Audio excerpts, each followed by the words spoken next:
एक छोटे से गांव में यमुना नदी के किनारे रामपुर नाम का एक गांव बसा था। इस गांव में एक साधारण परिवार रहता था।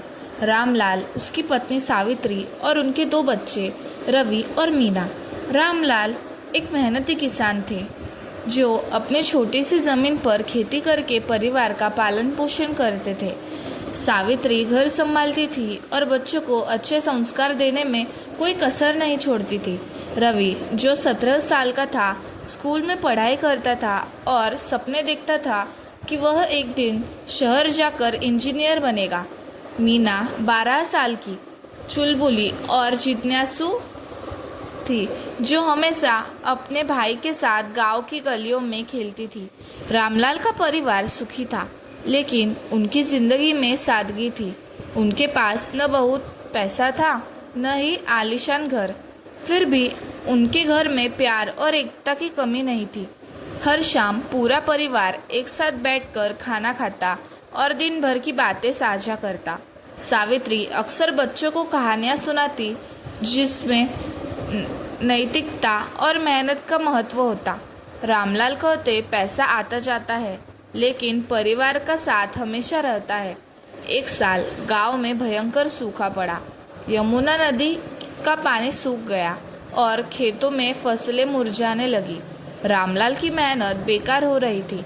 गांव के कई परिवार शहर की ओर पलायन करने लगे, लेकिन रामलाल ने ठान लिया कि वह अपने गांव को नहीं छोड़ेगा। यह हमारी जड़ें हैं, उन्होंने सावित्री से कहा। हम यहाँ से नहीं जाएंगे। लेकिन हालात बद से बदतर होते गए।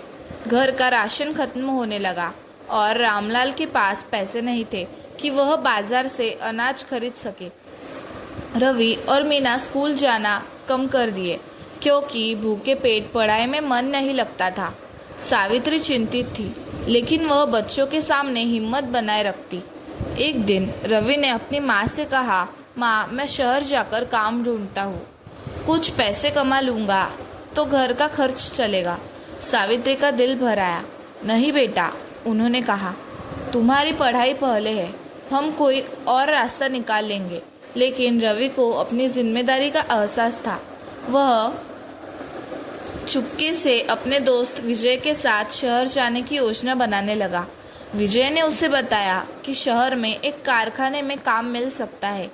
रवि ने सोचा कि वह कुछ महीने काम करके पैसे कमा लेगा और फिर पढ़ाई पूरी करेगा।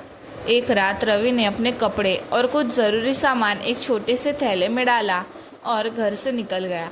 उसने सोचा कि वह सुबह तक शहर पहुंच जाएगा और जल्दी ही पैसे भेज देगा। लेकिन जब सुबह सावित्री ने रवि को उसके कमरे में न देखा तो वह घबरा गई। मीना ने बताया कि उसने रात को रवि को थैला ले जाते देखा था। रामलाल और सावित्री समझ गए कि रवि शहर चला गया है। रामलाल ने गांव के कुछ लोगों से मदद मांगी और वे रवि को ढूंढने निकल पड़े। उधर रवि शहर पहुंचा, लेकिन उसे जल्दी एहसास हुआ कि शहर की जिंदगी उतनी आसान नहीं थी। कारखाने में काम के लिए लंबी लाइन थी और मालिक ने उसे अनुभव न होने की वजह से मना कर दिया। रवि निराश होकर सड़क किनारे बैठ गया। उसे घर की याद आने लगी, माँ की गोद, पिताजी की डांट और मीना की हंसी। इधर गांव में सावित्री और मीना ने हिम्मत नहीं हारी। मीना ने अपनी माँ से कहा, माँ, हमें कुछ करना होगा, भैया को वापस लाना होगा। सावित्री ने गांव की अन्य औरतों के साथ मिलकर एक योजना बनाई। उन्होंने अपने घरों में रखे पुराने सामान जैसे बर्तन और कपड़े बेचने का फैसला किया।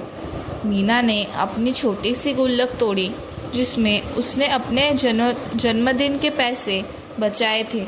उसने कहा, यह भैया के लिए है। गांव वालों ने भी रामलाल के परिवार की मदद की। कुछ के अनाज दिया, कुछ ने पैसे। एक बुजुर्ग दादी ने कहा, रामलाल, तुमने हमेशा दूसरों की मदद की है, अब हमारी बारी है। इस बीच रामलाल और उनके दोस्त रवि को ढूंढने शहर पहुँचे। कई दिनों की खोज के बाद उन्हें रवि एक पार्क में मिला जहाँ वह भूखा प्यासा बैठा था। रामलाल ने रवि को गले लगाया और कहा, बेटा, तुम्हें लगा कि अकेले सब ठीक कर लोगे?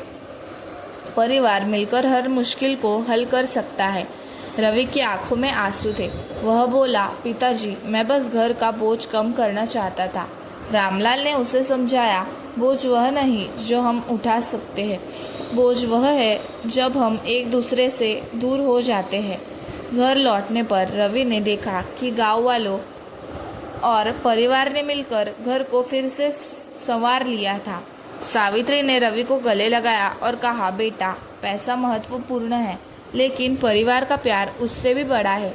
मीना ने अपनी टूटी गुल्लक दिखाई और हंसते हुए कहा, भैया, अब तुम्हें मेरी चॉकलेट्स भी खानी पड़ेंगी। कुछ महीनों के बाद बारिश आई और खेत फिर से लहलाने लगे। रामलाल ने अपनी फसल बेचकर अच्छा मुनाफा कमाया। रवि ने अपनी पढ़ाई पर ध्यान दिया और स्कूल में अव्वल रहा। मीना ने अपने भाई को चिढ़ाते हुए कहा, अब इंजीनियर बन जाओ ताकि मैं तुम्हारे घर में चॉकलेट खाऊं। पूरा परिवार हंस पड़ा। इस घटना ने रवि को एक बड़ा सबक सिखाया। उसने समझा कि मुश्किलें आती है, लेकिन परिवार का साथ और एकता हर समस्या को हल कर सकता है। गांव वालों की मदद और परिवार की मेहनत ने उन्हें दिखाया कि सच्चा धन वह नहीं जो जेब में होता है, बल्कि वह जो दिल में बसता है।